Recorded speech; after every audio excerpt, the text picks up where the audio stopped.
Donc, merci d'être venu à cette conversation. Pour commencer, je vais proposer une petite introduction moi-même. Ensuite, David, il va présenter le film, donc la vidéo, la production de la vidéo. Et ensuite, on va approfondir certaines questions qui nous intéressent, j'espère, tous et toutes. Et à la fin, on va aussi, évidemment, ouvrir le débat vers le public. En effet, je vais commencer par une petite citation du carnet de l'exposition, qui accompagne l'exposition, et qui décrit le travail de Dreville, donc l'œuvre que vous pouvez découvrir de l'exposition, en utilisant le mot suivant. Donc, j'ai lu ce petit texte. Dreville nous transporte dans un voyage aux confins de forêts rêvées, à la fois limpides dans leur succession, très détaillées et d'une lenteur quasi hypnotique, les images défilent au son de la musique, ouverture relaxante d'Éric Breton. Alors que tout invite à la méditation, il semble qu'au final, quelque chose vienne perturber cet état. L'artiste, par sa maîtrise totale de l'image, introduit le doute au sein de cet espace édénique, dont on sort réveillé au grand jour par une vue ascensionnelle sur les étendues balisées, contrôlées, le retour à la réalité. Donc je trouvais ce texte assez réussi parce qu'en effet, comme nous le savons, cette exposition est aussi consacrée à la question du temps. Et en effet, dans ce petit texte, on retrouve déjà plusieurs, on pourrait dire, plusieurs modes temporels, plusieurs temporalités. Il y a d'abord le temps du voyage, donc c'est un voyage qui est aussi évoqué par le travelling, donc par le mouvement de la caméra qui traverse la forêt. Puis, il s'agit d'une forêt rêvée, donc ce qui renvoie au temps du rêve, donc qui est plutôt un temps fragmenté, qui suit d'autres lois qu'un simple voyage, qui est plutôt linéaire. Ensuite, on passe à la question de la succession. On passe à la question de la lenteur, donc un temps plutôt étiré. C'est peut-être le temps de la méditation, donc ce terme est aussi évoqué, le temps de l'hypnose. Donc déjà, on a un troisième, voire un quatrième temps qu'on peut découvrir dans cette vidéo. Et à la fin, il y a le moment du doute, donc le temps du doute qui s'installe, donc le moment où quelque chose interrompt cet état d'hypnose, cet état de méditation, peut-être aussi la certitude. C'est un moment qui nous réveille d'une certaine manière. Est-ce que c'est le retour à la réalité? Ça, c'est encore la question. Mais de toute façon, c'est encore une autre approche du temps qui renvoie justement au doute, qui renvoie à l'interruption, qui renvoie au moment.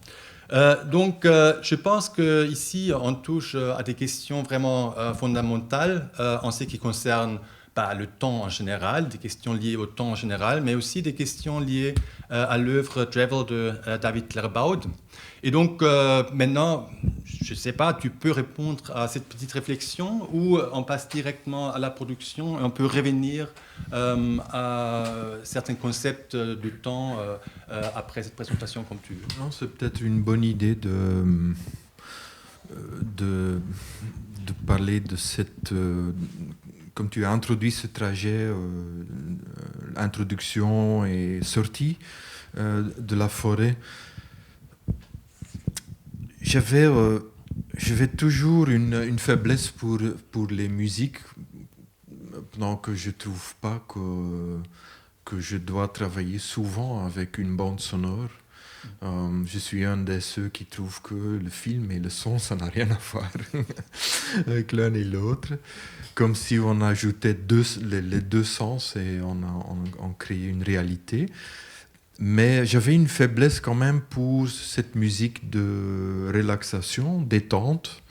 Et j'avais trouvé ce compositeur français qui me donnait plein d'idées pour des films, l'un plus simple que l'autre. Et le seul projet que j'ai retenu pendant des années, c'est devenu Travel, c'est le film Travel. Qui a toujours... j'ai hésité de longues années, presque 16 ans, avant de le réaliser, justement parce que je n'étais pas sûr si on va comprendre ma position par rapport à ce son. La musique qui sert, en fait, qui est vraiment écrite pour détendre des gens qui se trouvent dans des situations dans les hôpitaux, peut-être dans des situations un peu de stress pour enfin se détendre. Et je trouvais peut-être de façon ironique, presque intéressant, une musique qui doit vous faire endormir. Comme je trouve intéressant les films qui font endormir. Hein. Et ça a été un petit peu le point de départ. En fait, tu mentionnais le rêve. Hein. C'est déjà un des endroits dans notre vie où on n'a vraiment aucun recours à la mesure du temps. Hein. Pendant que, en fait, mon terrain, c'est le film, enfin, c'est la vidéo, c'est le temps écoulement maîtrisé de façon chronométrique. Donc, on pourrait dire c'est presque paradoxal, cette organisation de temps est presque paradoxale à une recherche qui essaye de mettre en question cette mesure de temps. Hein. C'est, si je ne me trompe pas, c'était Deleuze qui, par Bergson, raconte sur ce contraste entre l'instant quelconque et l'instant privilégié. Et donc, c'est ça l'origine du projet de film de Travel. C'est un peu suicide d'un artiste quelque part, puisque à cause de la bande sonore. Mais ça m'a permis vraiment de tout risquer, quoi, pour la réaliser. J'ai pris mon temps, j'ai arrêté de produire quoi que ce soit d'autre chose pendant 3 ans. Et il faut dire que heureusement, quand j'ai vu l'œuvre pour la première fois, j'étais déjà prévenu. Donc je savais ce qui m'attend et je n'étais pas choqué. Mais j'imagine que, et là je pense que c'est un point quand même assez intéressant, le visiteur d'une exposition d'art contemporain, il ne s'attend pas à ces genres de musique. Il ne s'attend pas de tout simplement pouvoir s'asseoir et de se détendre. Mais il attend plutôt un discours critique. Mais non, je ne veux pas dire que ce discours n'est pas là, mais il est sous-jacent, mais il n'est pas explicite.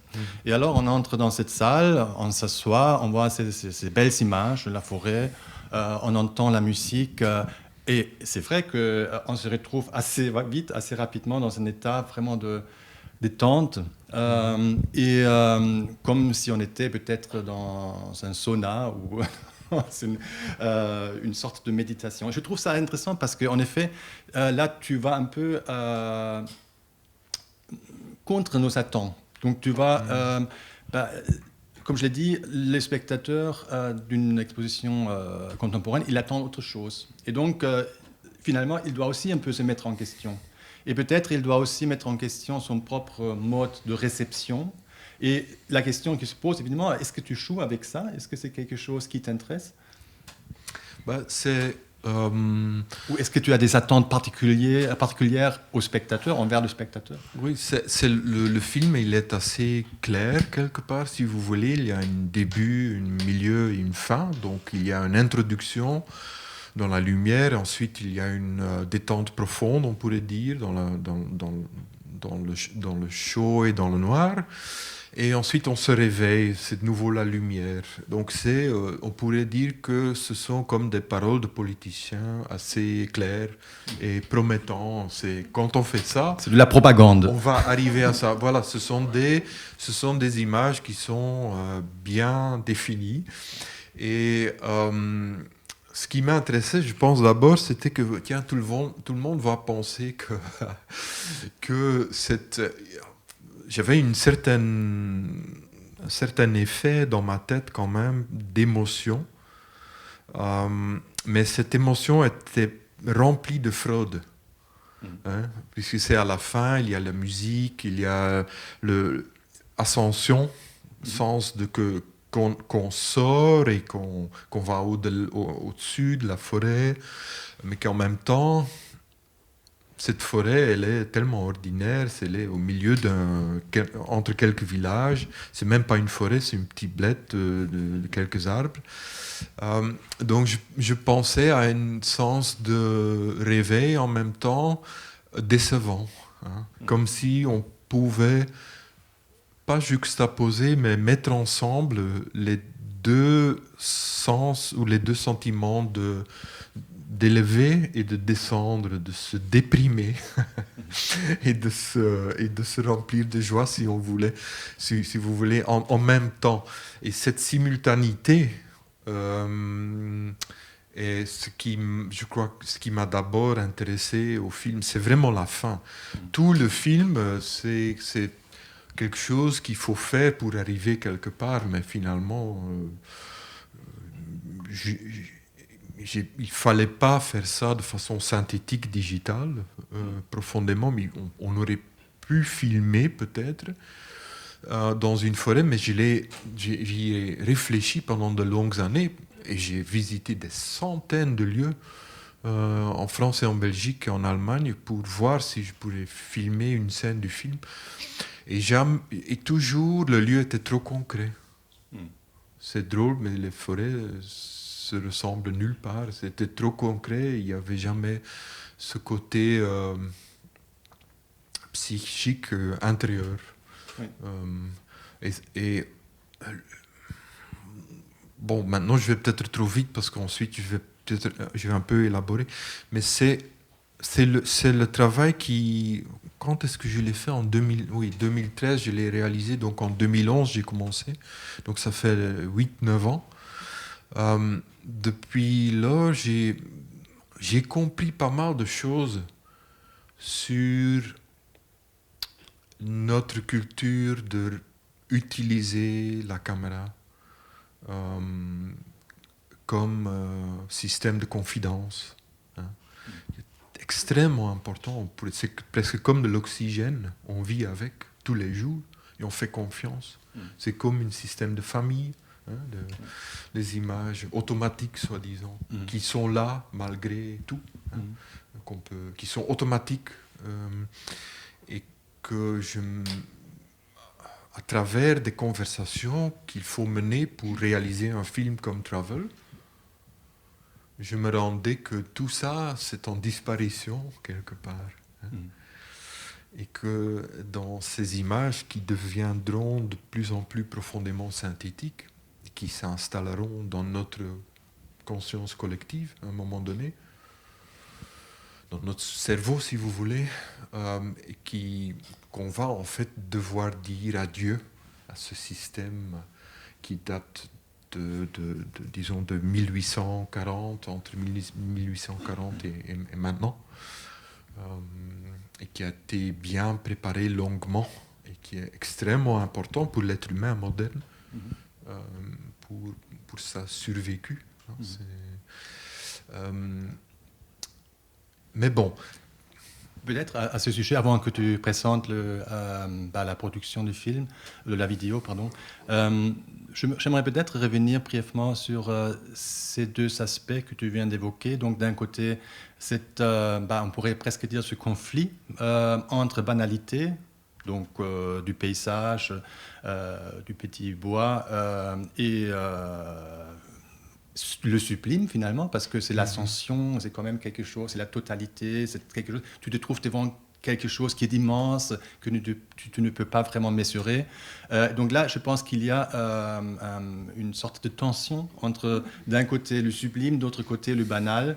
Et je trouve aussi, c'est comme un peu une blague, une sorte de ce que Freud a défini comme Witz, à la fin, que tu sors de ce bois, cette forêt immense, cette forêt de rêve. Tu sors, tu montes, et tout d'un coup, tu te rends compte que c'est un petit bosquet, c'est rien, comme tu le dis, c'est vraiment... donc là, je trouve c'est assez intéressant parce que c'est là où on se rend compte, ah tiens, on aurait attendu autre chose et on est tout d'un coup confronté avec ce que tu as appelé aussi la réalité. Donc notre réalité, on sort du rêve, on se réveille. Et d'autre côté, cette question des moyens techniques que tu as employés, donc évidemment, tu l'as dit, les images ont été construites sur ordinateur, donc c'est complètement synthétique, à l'aide d'un logiciel de modélation 3D.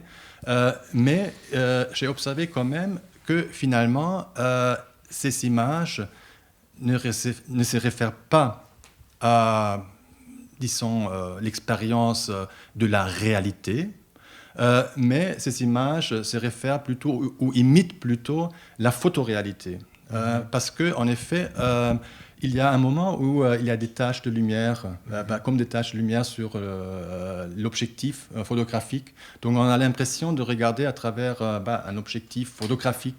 Ou le travelling, c'est finalement une technique, une des plus anciennes techniques du cinéma conventionnel, comme le panorama, que tu utilises aussi souvent dans ton œuvre.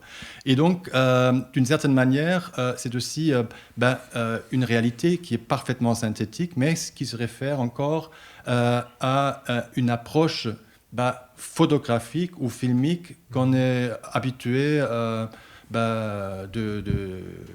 des appareils ou des caméras basés sur l'objectif, donc lens-based media. Et donc, on se trouve en effet à un moment peut-être de rupture, donc où on passe d'un système vers l'autre et c'est peut-être, je ne sais pas si c'est un peu ce que tu veux aussi dire avec cette... Oui, c'est ce que je voulais, je pense, dire avec ce système de confiance, ce système familier, qui est de la famille. C'est tout ce qu'on voit comme image, disons, captée électroniquement, mécaniquement, comme on la connaît et vit dans notre culture, elle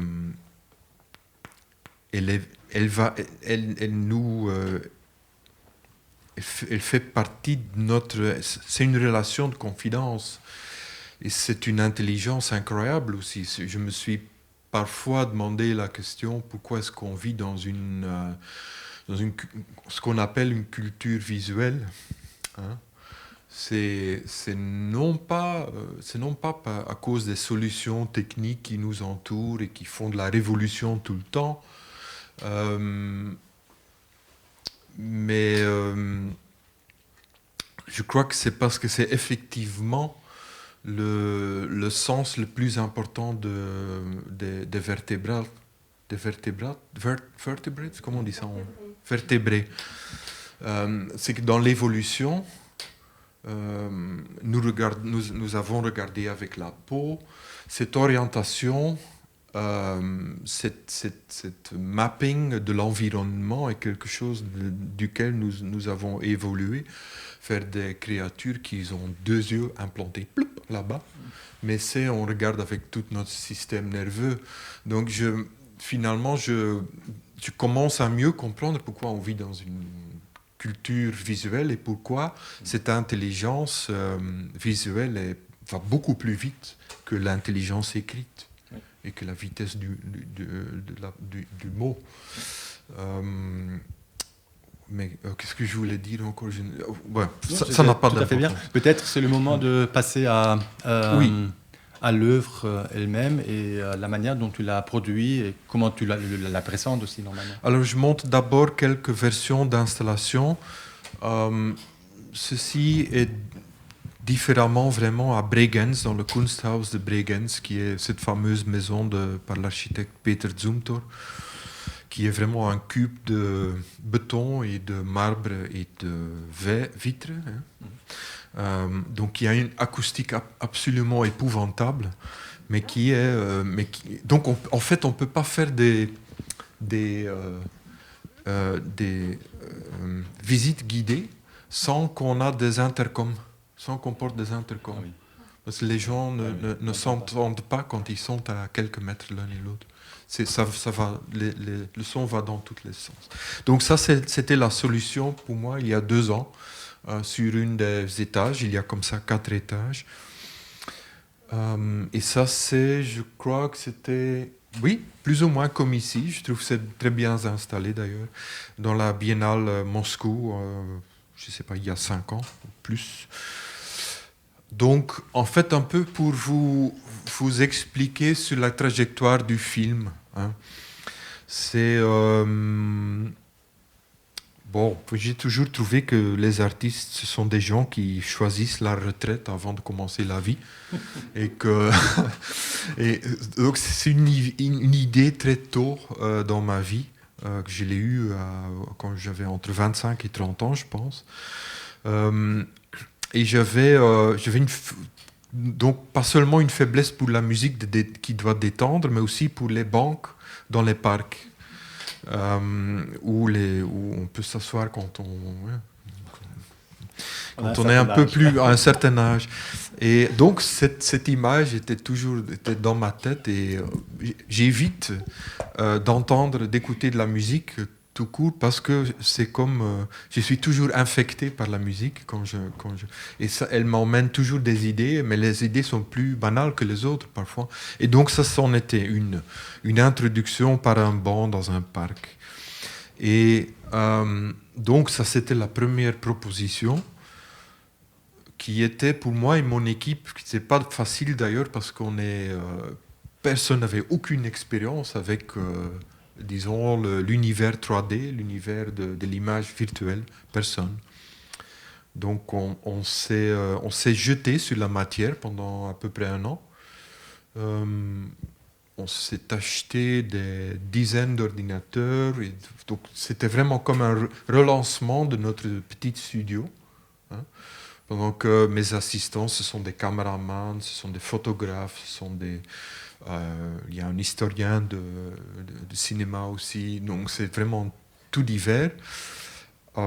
Mais ça, je pense que c'est aussi le futur de production ça, je vois très clairement dans les écoles qui enseignent le cinéma virtuel et le gaming, c'est qu'il faut vraiment être persona universalis. Il faut connaître la mathématique, il faut connaître la biologie, il faut connaître le dessin, l'anatomie. Il faut vraiment énormément étudier. Ce sont vraiment des études. Si on les prendrait aussi sérieux. Donc, après quelques années, en fait, on a commencé donc à composer ces images-là. Et à partir du parc avec le banc, donc on continue vers à partir de cette introduction musicale aussi, hein, avec cette lente synthesizer introduction. Ça déjà, je savourais ça, cette idée qu'on va me détester pour ça, justement pour cette introduction. Alors, qu'est-ce qu'il a fait, Clark Bot? Qu'est-ce qu'il est tombé? C'est comme, on aurait peut-être pensé que je fais ça à l'âge de 75 ans, mais quand même pas au milieu de ma carrière. Et donc, j'ai insisté. Et là, c'est déjà donc l'introduction de la profondeur et du noir. Mais ce qui est marrant, c'est qu'en fait, quand on fait un film comme ça, on est aveugle. Hein, on n'a aucun exemple. Donc, on ne peut pas dire on a cette photo ou cette situation. Non, on parle énormément. Les débats entre les gens qui produisent une image pareille sont assez incroyables. Et on se rend compte à la fin du jour qu'en fait, on jette à la poubelle la majorité des petits détails qui feraient l'image photographique. Et on la réduit à une synthèse. Donc, éviter le banal, c'est presque impossible quand on est dans cet univers virtuel. Beaucoup d'images ont quand même ont été photographiées par moi ou par mes collaborateurs dans des forêts un peu partout, au Luxembourg, en Allemagne, en France. Ça, par exemple, ça c'est dans le... j'ai oublié, c'est un des vallées préhistoriques sur la frontière entre Luxembourg et l'Allemagne. près de Bitburg,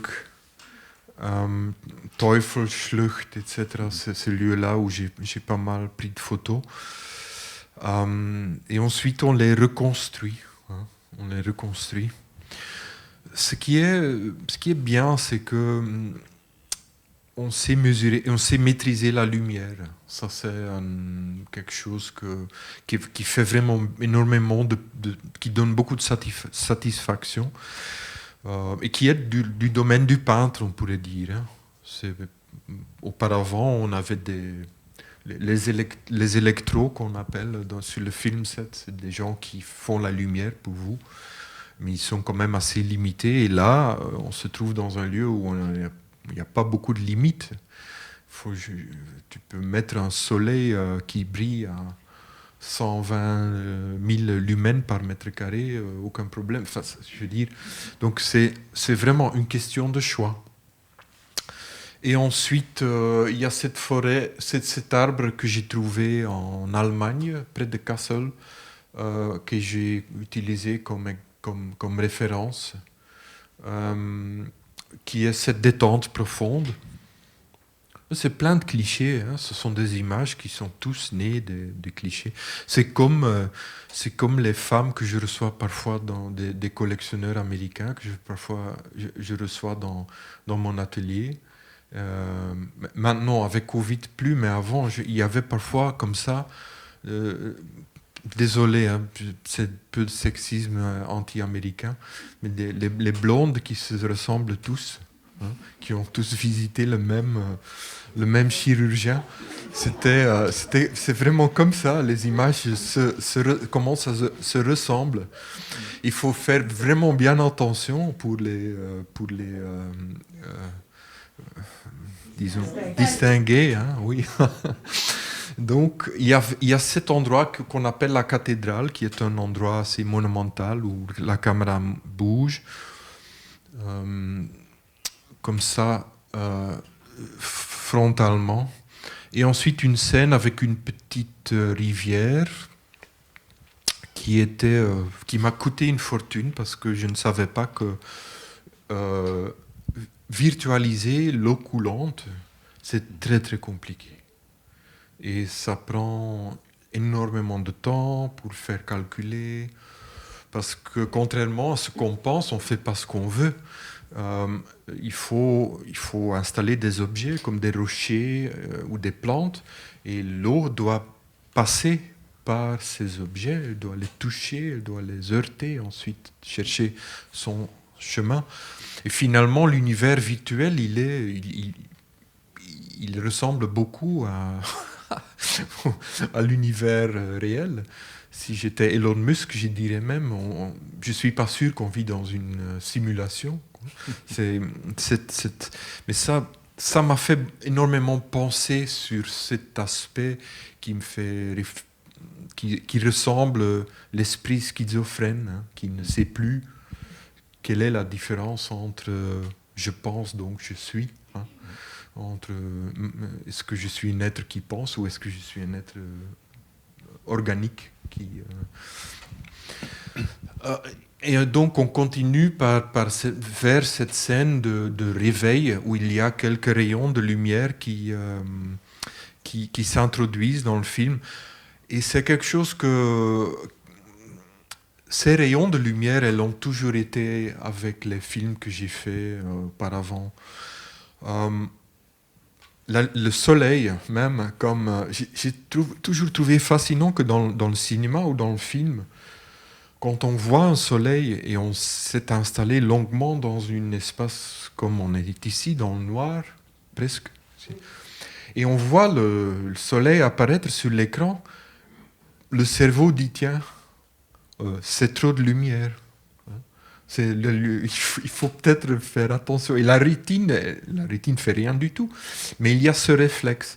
Et moi, ce qui m'intéresse souvent, c'est cette mémoire de réflexe. Le réflexe n'est pas là.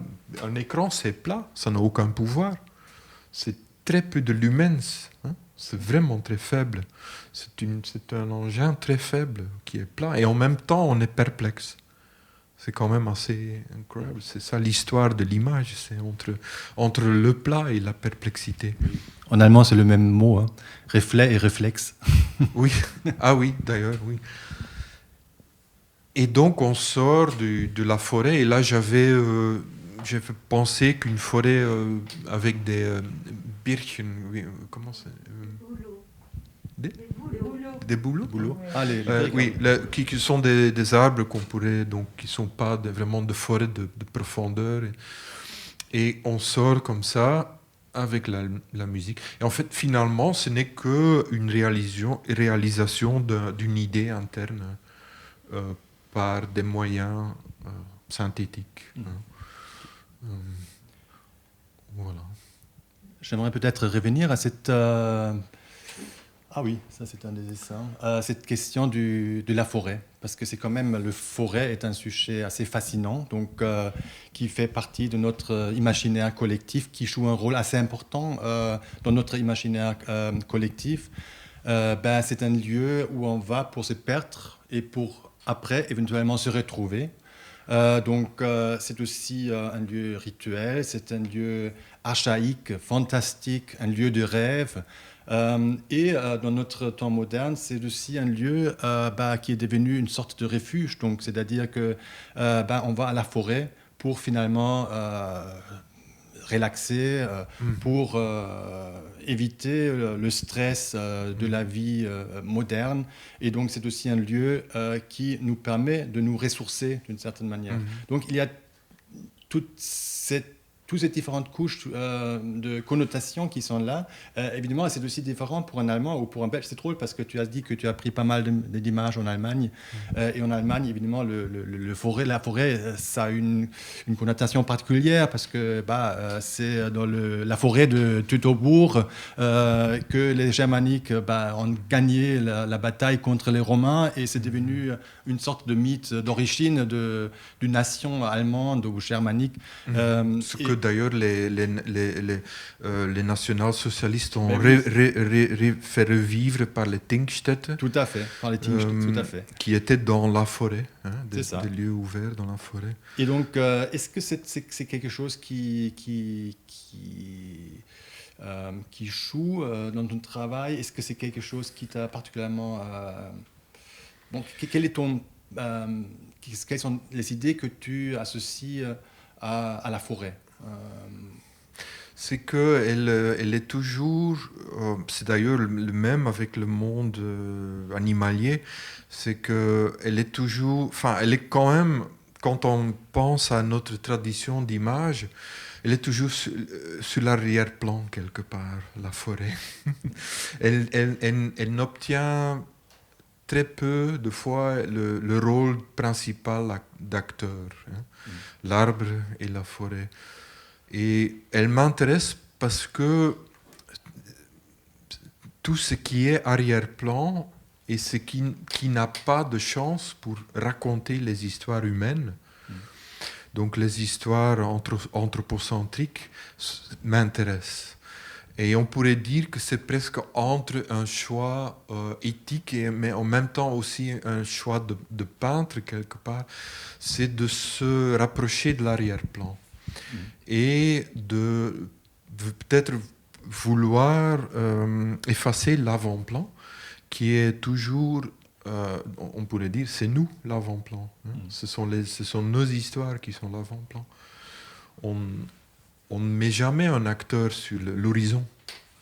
Vous avez déjà vu un film avec des acteurs sur l'horizon? Ils sont toujours à l'avant-plan.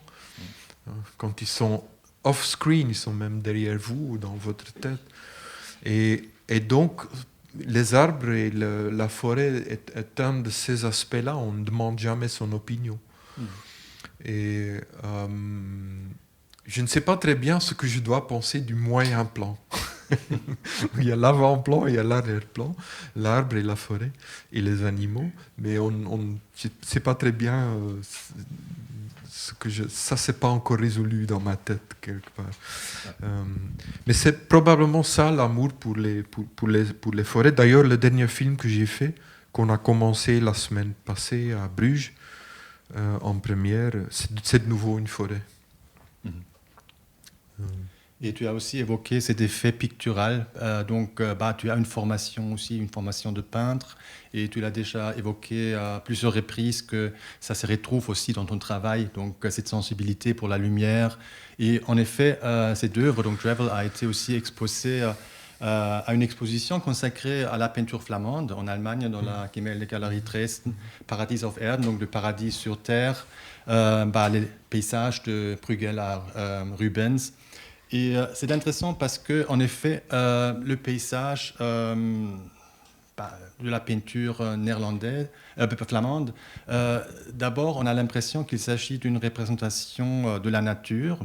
Et il y a aussi, évidemment, cette phrase avec laquelle les peintres ont signé leur tableau, Naar het leven getekend, donc dessiné après nature. Mais finalement, il ne s'agit pas du tout d'une pure représentation ou reproduction, imitation de la réalité, mais c'est souvent des images qui sont nées dans l'imagination du peintre, où il a composé ces images à partir de fragments qu'il a pris de la réalité. Et en principe, c'est la même chose que tu fais ici. Donc, tu prends des fragments de la réalité que tu as trouvés en Allemagne, en Belgique et ailleurs dans les forêts tropicales. Et après, tu les recomposes et tu en fais une image qui, quand même, nous fait un peu croire qu'il s'agit d'une vraie forêt. Donc, d'une certaine manière, tu prends des fragments, c'est un peu comme un rêve, hein. Tu prends des fragments hétérogènes et tu les intègres, tu les inclus dans une image homogène qu'on peut traverser, qu'on peut s'approprier. Et donc, c'est un peu ce procédé de... En fait, j'essaie toujours de m'imaginer qu'il faudrait avoir comme spectateur idéal des aveugles. Ou être aveugle soi-même, mais avoir une mémoire. Et quand on peut voir le film avec cette mémoire, c'est déjà pas mal. Ça veut dire que c'est déjà vidé des histoires que Jean Baudrillard avait si joliment décrit comme de l'information 3D, hein, l'information qui rejoint la photographie, mais qui finalement n'en a rien à voir. Au cours des années, la photo perd cette information. Et donc, c'est un exercice que j'essaie toujours de faire, c'est de regarder avec les yeux fermés. Hein.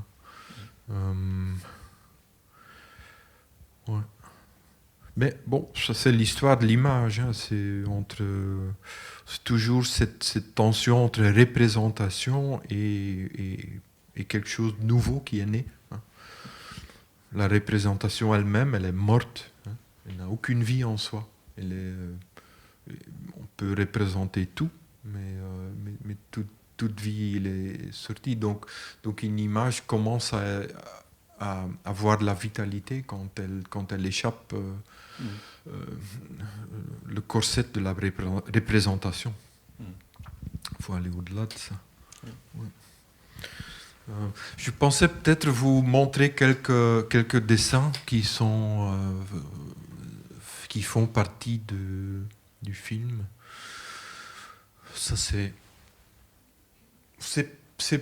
dessiné, c'est pas entièrement dessiné de ma tête, ça c'est fait pendant production ou même parfois après. Ça c'est bien avant. Et ensuite quelques images des écrans de mes assistants quand ils sont en train de travailler. Ce sont des choses qu'à l'époque je ne comprenais pas très bien moi-même. Maintenant je comprenais pas mal, disons, la peinture virtuelle. Mais à l'époque je ne comprenais pas très bien la séparation entre la forme, la texture, la lumière, les réflexions.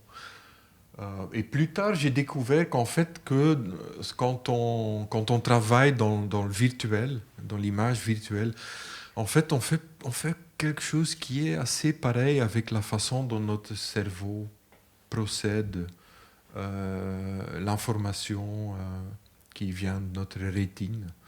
C'est qu'elle est divise entre les plusieurs chapitres Il y a une partie noir et blanc, il y a une partie de forme, il y a une partie de silhouette, il y a une partie l'intérieur, et ensuite il y a les textures. Donc c'est normal, c'est évident, presque on n'invente pas de façon technologique, binaire avec d'ordinateur ou scientifique, on n'invente pas quelque chose de nouveau. On est toujours à la chasse de, si on le veut ou pas, des choses qui ressemblent à notre système nerveux. C'est ça toujours l'histoire entre la technologie et l'être humain. Et donc, peut-être je dis quelques mots sur le système de coordinates qu'on a besoin pour générer une image pareille. Vous voyez, entre texture et entre géométrie, toutes ces images qui paraissent fluides et photographiques, en fait, sont que des collections, des lignes, des points connectés, avec des interprétations algorithmiques. Ce qui me fait penser qu'on a les axes X, Y, Z de l'espace, et que quand on est dans cet univers-là, contrairement à l'univers de la caméra, on n'est pas dans un univers libéral où on peut se déplacer et prendre une image et ensuite continuer comme si rien n'y était. Non, tout qui existe et tout qui est créé a une adresse certaine. Une rencontre entre deux points certaines. Donc il n'y a rien qui est perdu dans cette image-là, rien. C'est un peu comme l'Internet, tout a une adresse précise. Mais ça paraît organique. C'est donc une simulation qui paraît organique, mais qui a donc constitué d'une fragmentation quand même assez approfondie, assez extrême, assez radicale. Ce qui m'a d'ailleurs amené à faire des recherches un peu sur le fonctionnement de notre cerveau et le fait que nous sommes par nécessité des êtres séparés, des êtres divisés, qui doivent en permanence travailler avec au moins deux aspects qui sont faits pour s'équilibrer ou pour se vérifier. C'est complété. C'était complété. Oui, compléter, on peut le dire comme ça aussi. Et que le système de division, qui est aussi la chronométrie, on a parlé un peu de temps au début. La chronométrie, elle est quand même assez...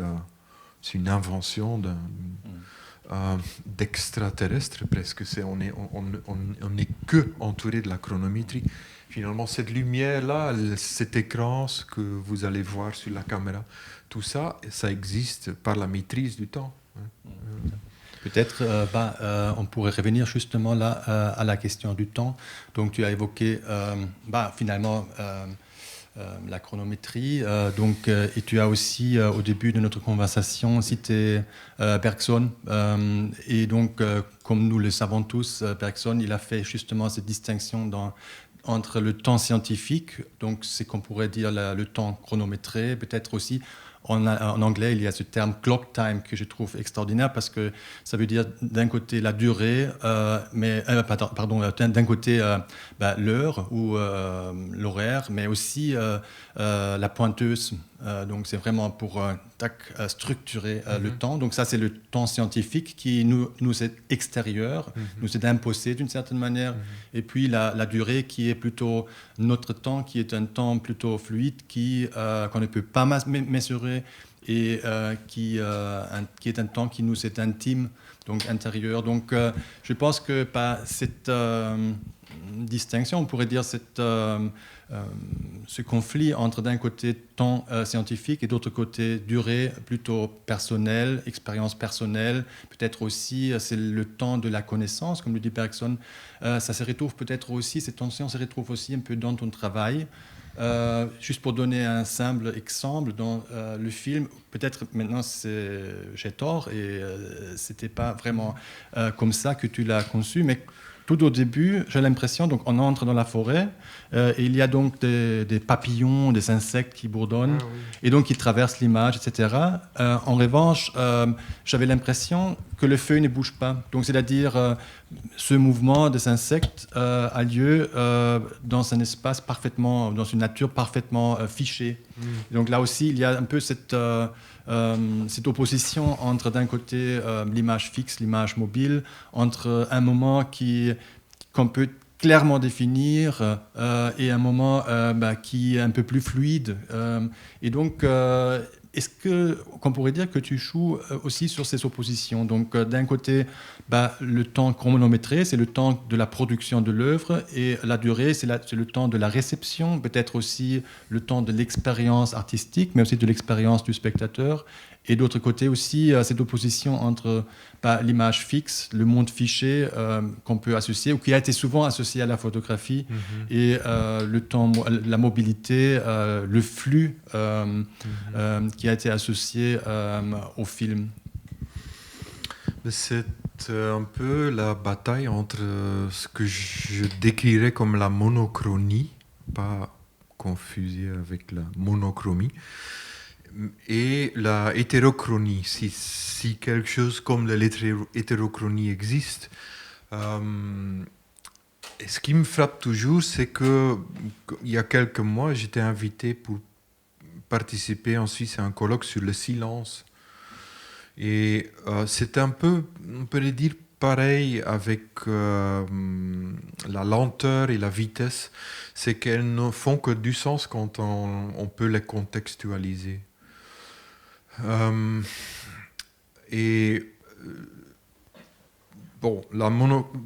monochronie elle-même, donc la division de temps en particles entre 1 et 0 et oui et non, entre des choses bien définies scientifiquement, elle permet énormément de choses. Elle permet tout ce qui nous entoure maintenant. C'est l'histoire de la technologie, c'est surtout une histoire de la maîtrise de la durée. Hein. Et, mais il y a un dur prix à payer. Il y a un prix très, très concret à payer. C'est que on n'a presque pas d'autre conception que cette conception de la durée, c'est clock time. C'est finalement, Einstein disait à un moment donné, dans sa dispute contre Bergson, tout ce qu'il faut, c'est clock time, ça suffit. Hein. C'est même avec la relativité du temps. Donc, il nous sert rien d'autre que ça. Mais on sait que ce n'est pas comme ça. Même le développement de certains organes dans des enfants vont plus... En fait, le terme hétérochronie vient de là. Hein. C'est de la médecine, c'est du fait qu'un organe se développe moins vite qu'il devrait. Et qu'une jeune personne a un organe qui a un an plus jeune que son corps. Finalement, on peut très peu dire sur le temps. Oui, on peut beaucoup dire, comme avec Saint-Augustine, quand on n'y réfléchit pas. Mais dès qu'il faut en parler, c'est pas tellement facile. Hein. Donc, et je crois que la musique sert évidemment. Et mon univers, c'est l'univers qui se trouve emprisonné, c'est-à-dire dans le film. Il est bien encadré. Il ne va pas échapper les 30 ou les 24 ou les 25 trames par seconde. Donc cette image ne va jamais, ou cette fréquence, hein, hertz, la fréquence. Donc ce temps ne va jamais aller en dehors de cette convention qui lui a été imposée. Comme disait Chris Marker, on ne peut pas s'évader du temps. Vers la fin de ça, l'HT. Voilà, et donc on peut se poser la question sur notre propre liberté. Donc, qu'est-ce que c'est le temps libre, hein, par rapport au temps atomisé, rien. Mais finalement, comme vous, j'ai pas de réponse. Hein. Et voilà, je pense qu'on peut terminer cette conversation. Merci David. Merci d'être venu. Merci.